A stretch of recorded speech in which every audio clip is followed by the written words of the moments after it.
dividend investing. What are the issues with it, and what's the overall historical performance of dividend investing versus other types of investing, or simply buying the market? To start off, dividend investing promotes a lot of bad habits. The first bad habit a lot of dividend investors develop is where they get a shiny object syndrome, where they become not only biased to certain equities where they enjoy the product, but they get these ideas and notions where they just want more great companies to invest in. They want those to be in their portfolio as well. So oftentimes they'll go out and try to add more and more companies to their portfolio, even if it's not actually diversifying their portfolio by industry or adding to their overall rate of return in the long term. The second main bad habit a lot of dividend investors develop is where they always want to pick individual stocks. While I personally pick individual stocks for my portfolio, and I think it is right for certain people, overall, if you're working a regular job, it is not a good use of your time, nor will you generally outperform the market. So it's generally, if you want to do dividend investing, it's not wise to pick individual stocks. But despite this, most dividend investors want to pick individual stocks, which goes partially back to the first bad habit of having a shiny object syndrome, where you want more great companies in your portfolio, which doesn't necessarily end up the best for your portfolio and finances. You can also see a lot of YouTubers and in the finance industry, especially regarding dividend investing, a lot of people promote investing in individual stocks, particularly ones that have high dividend yields, even though the stock's overall return is significantly worse than the broad market or other stocks. The third main bad habit and issue with dividend investing is people add so many different stocks to their portfolios that they can't actually keep up with the financials of a company, and as a result they don't really know what's going on in the company or industry and can't position their portfolio and manage it appropriately. The fourth main bad habit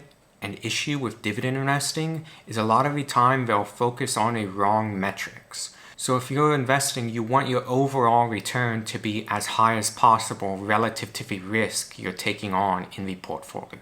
So a lot of the time with dividend investors, they'll focus on the yield, the dividends they're being paid by the companies.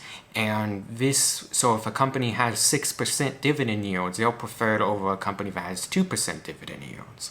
But this isn't really how people should look at investing. Even if they're a dividend investor, they should look at the overall rate of return of the stock. So if one stock pays a 6% dividend yield, but only goes up 6% per year, then it only returns around 12% per year.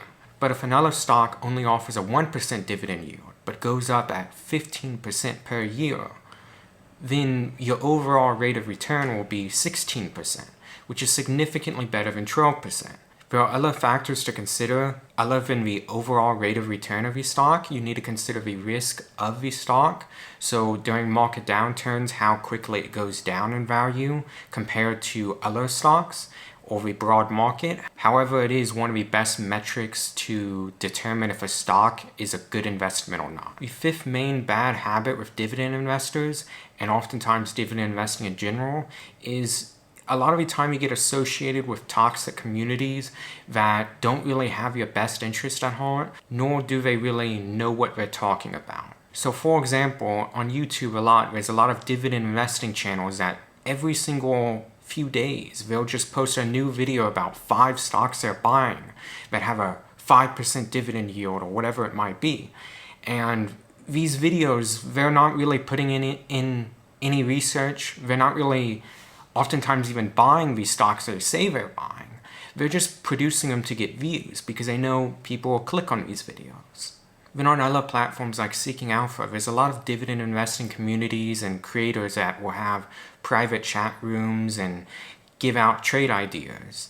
And while these might be good for general entertainment and socializing, they don't actually provide real value in terms of investing. So not to call anyone out, but for example, one Seeking Alpha creator called Dividend Sensei has a subscription service where you get access to a chat room and trade ideas and all that, called Dividend Kings. Their subscription service, Dividend Kings, is primarily marketed towards retirees, but also the dividend investing community in general, offering a high yield.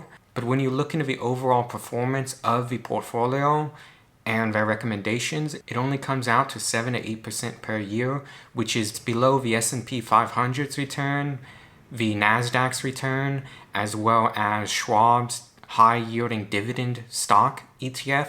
And to believe people are actually paying a substantial amount of money every single month to get such advice, where they'll only make 7 to 8%, even worse in the overall market. It's very strange to me.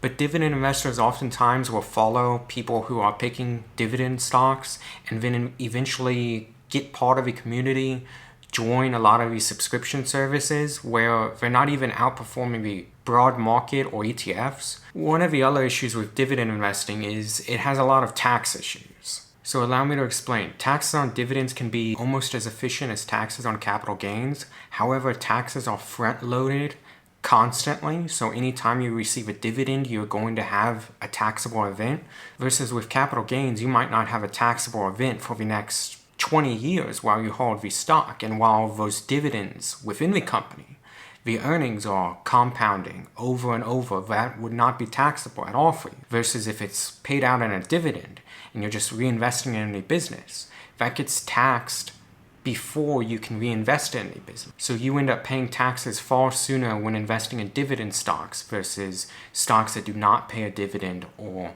have lower dividends. So it's not as tax efficient. The other problem is if you're not a US citizen or a resident of the United States, you might be subject to up to a 30% withholding tax on all dividends received from US companies. This is the case even if in your country there are zero taxes on capital gains or dividend income. So for example, I'm a citizen of St. Lucia, which has zero taxes on capital gains as well as dividend income. So when I invest in US stocks, I don't pay any capital gains on any of the price appreciation that may occur. So if I buy Tesla at $100 and it goes to $200, I will pay absolutely no taxes if I sell it. But if I invest in a stock that has a dividend, I'll have to pay a 30% dividend withholding tax on whatever dividends I receive from the company, if it's a US company. So while for most people the taxes won't have a large impact on how efficient dividend investing is, but for certain people such as non-US citizens and non-US residents, people who live around the world, it is significantly worse to receive profits in the form of dividends versus the profits being kept in the company and the stock price appreciating. Another issue with dividend investing is if you're picking individual stocks in your dividend investing portfolio, it'll take a lot more time to not only manage it, but genuinely you'll underperform the broad market ETFs like the S&P 500 or even dividend ETFs like Schwab's dividend ETF. Generally, you can replicate a dividend investing portfolio more efficiently with ETFs, especially if you're investing with margin or portfolio margin. We'll go more into the performance issues in the dividend investing case study next. To demonstrate the poor performance of seeking out dividends and focusing on dividends versus overall return, I'm going to throw up a chart showing the total return of multiple ETFs, some with low dividends, some with high dividends. I didn't select these ETFs based off their performance, total return, or dividend yields. I simply selected some of the largest ETFs. So as you can see on the chart, the ETF with the highest dividend return, DIV, has returned the lowest total return of any of ETFs, while QQQ, the Nasdaq, that has the lowest dividend yield of any of the ETFs shown on screen now, has the highest overall return during the time period. The ETF that has the second highest overall return, the S&P 500, also has the second lowest dividend yield. The ETF with the second highest dividend yield also is the second worst performing from an overall return perspective, VYM. So while this isn't always the case, dividend yield doesn't necessarily mean a lower total return, before taxes, mind you. There is a correlation between high dividend yield and poor performing assets. This is generally because a lot of the time high dividend yielding companies have stopped their growth and are declining.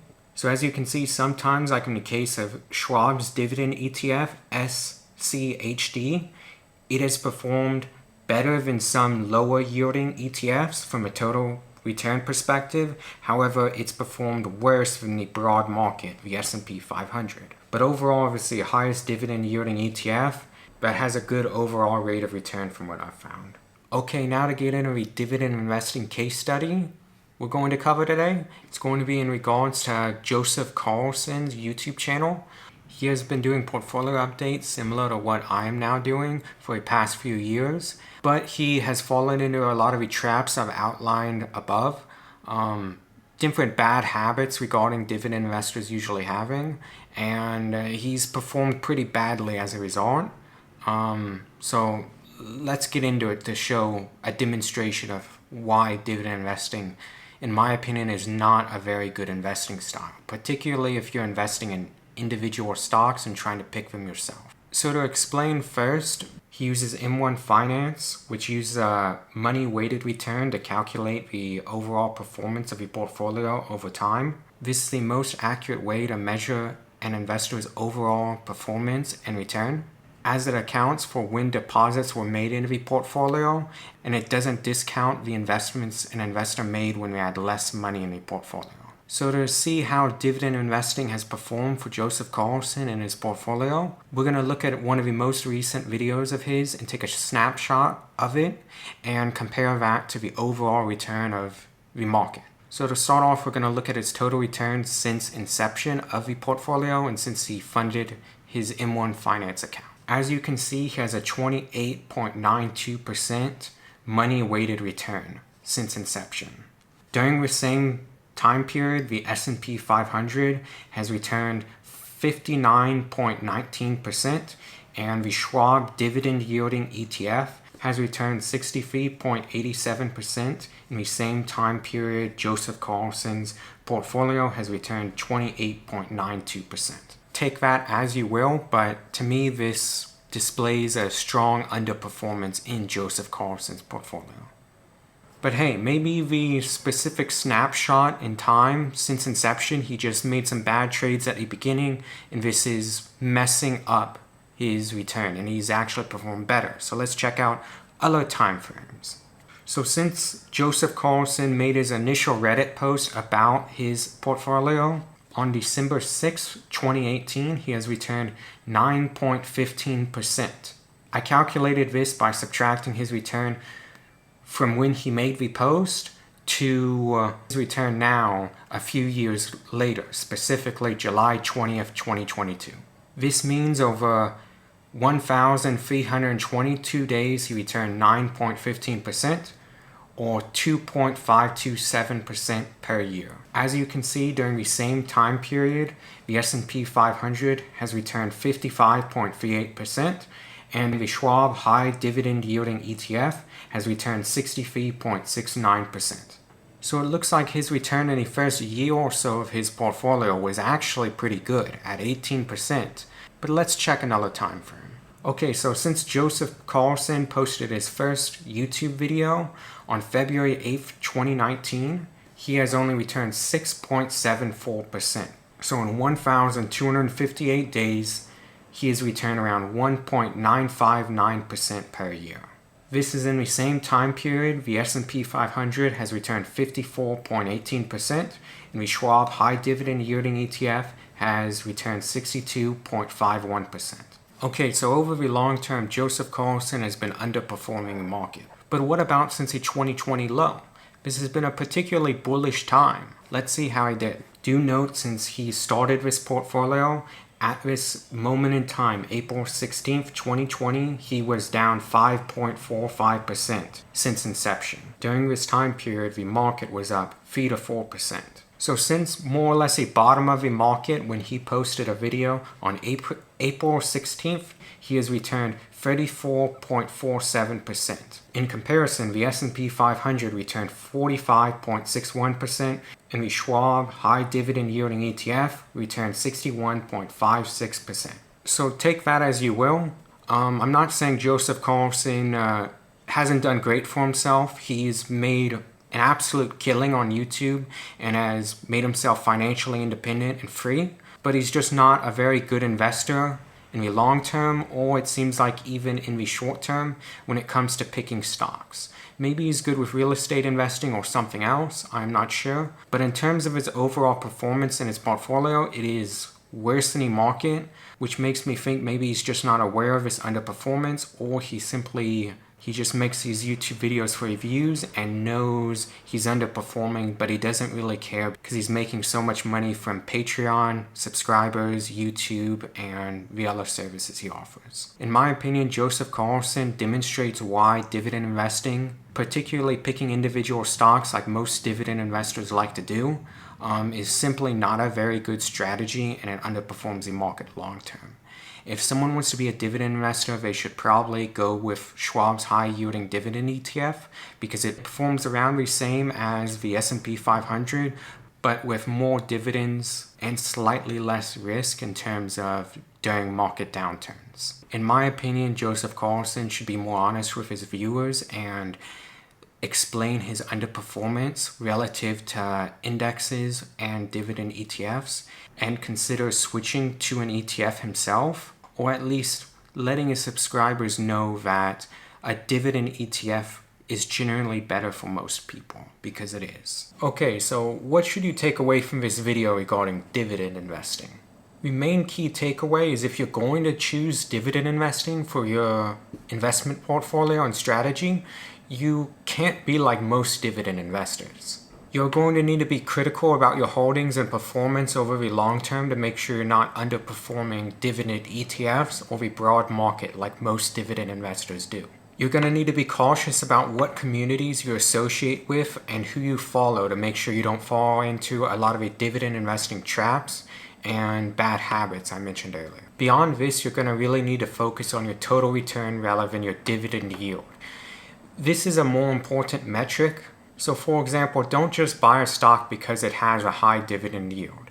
Maybe you want to make a rule about only investing in stocks that pay a dividend, but don't try to seek out the highest yield stocks. Don't go for 6% yielding stocks, don't go for 10% yielding stocks unless it's truly an undervalued business that is a good buy. Instead, stick to good companies that pay a dividend but are going up in value over time and have a good element of both growth as well as yield. Ultimately though, most people underperform when picking individual dividend stocks and would be better off choosing a dividend ETF or simply opting for a different investing strategy, such as buying the broad market or a more complex option strategy like I'm attempting. With that being said, as always, if you have any particular thoughts or concerns about what we discussed in this video, feel free to let me know down below. I'd appreciate it.